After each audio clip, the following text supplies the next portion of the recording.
Hello and welcome back to another basic tutorial in Blender. Today I'll just be going through some of the GUI stuff that you're looking on screen right now and just give you a gist of what they generally do. Most items you see here, you don't actually need to use them, so I'll not be going through everything. So let's begin.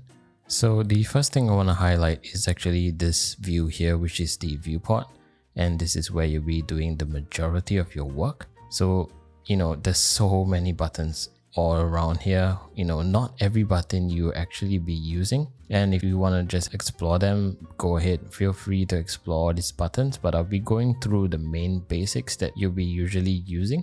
And I'll be starting by bringing your attention towards on the top left hand corner right here, and this currently displays what mode are you in, and currently we are in the object mode. So sometimes if you are in the edit mode, you can actually see over here that you're in the edit mode by pressing the tab key. So this gives you a good idea of what modes you are currently in. So in case something doesn't go right, if you're trying to move an object and you're in edit mode, you're not going to be able to do that. So this indicator right here will tell you which mode you're in.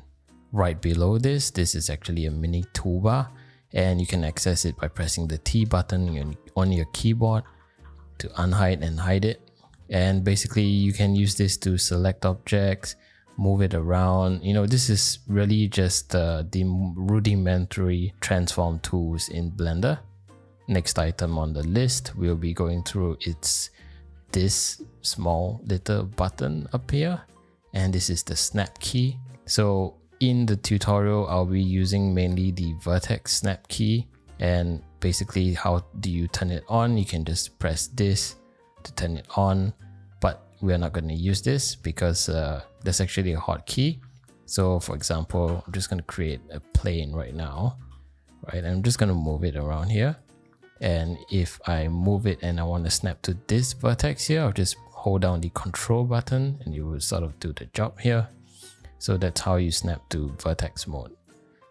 If this is set to something else like face, the snapping function will sort of snap differently.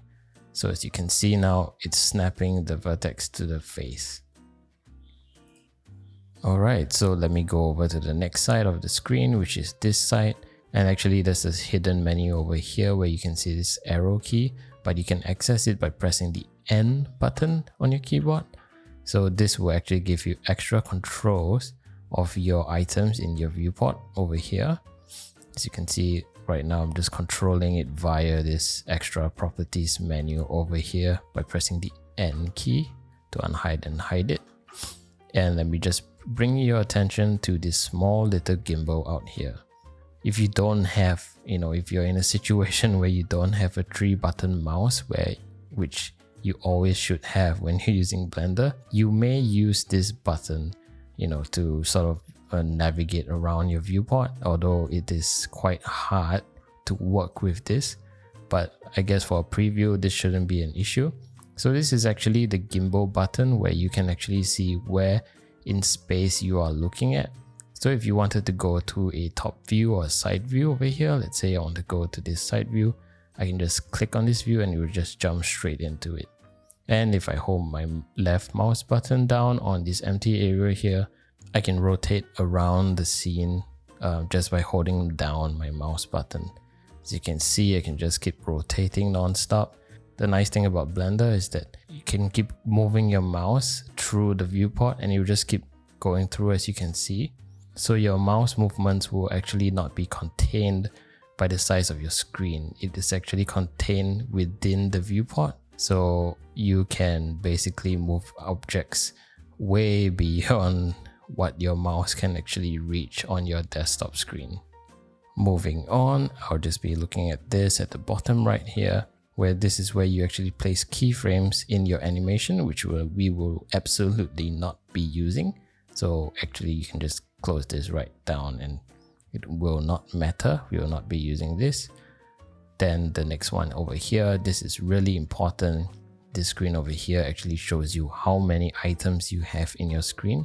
So labeling items like this by double clicking the objects and changing the words from it is really important because you know, as you start building your house, there's more things in the scene. It will start to populate and you get thousands and thousands of objects, and you definitely want to organize all of them. Otherwise it's going to be really difficult to turn on and off some objects in the scene that you want to enable and disable. The next item on the list is actually this area down here, which is actually your main property menu of your entire scene. So you can see a lot of information across the tabs over here, but the main ones you'll be mainly using is this one, which is the material tab. So this tab allows you to change the material of your gray shaded box. As you can see, it's currently gray, and if I just want to change the base color slightly, I can just do an adjustment here, and if I click on the material shading button here, you can see that my object actually changes color.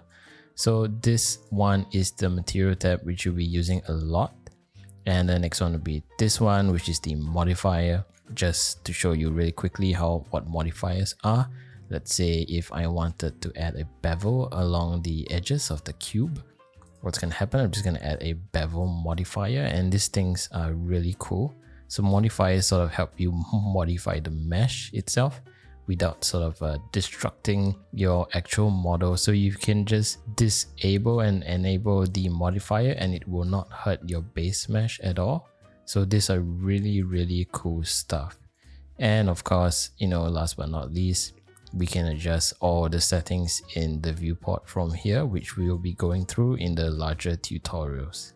And the last thing I want to go through with you is the top 5 button up here, which will sort of control the look of the entire scene in your viewport.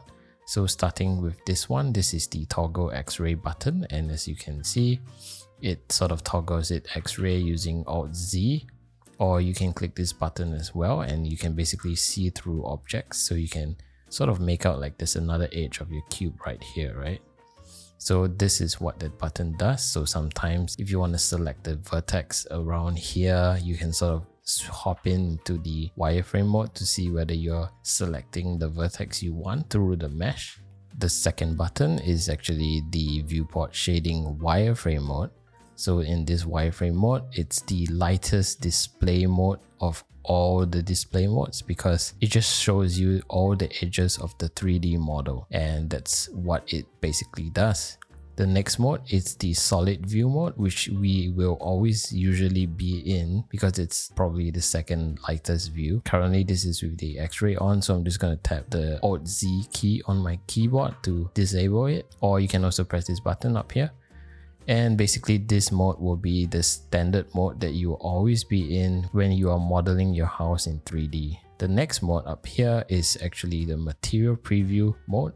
And what this does is that if you have a texture on your object, like let's say you added a wooden texture on your box right here, it will sort of appear in this view mode, and this mode is quite light, which is really good for you to preview what kind of textures you have in your scene.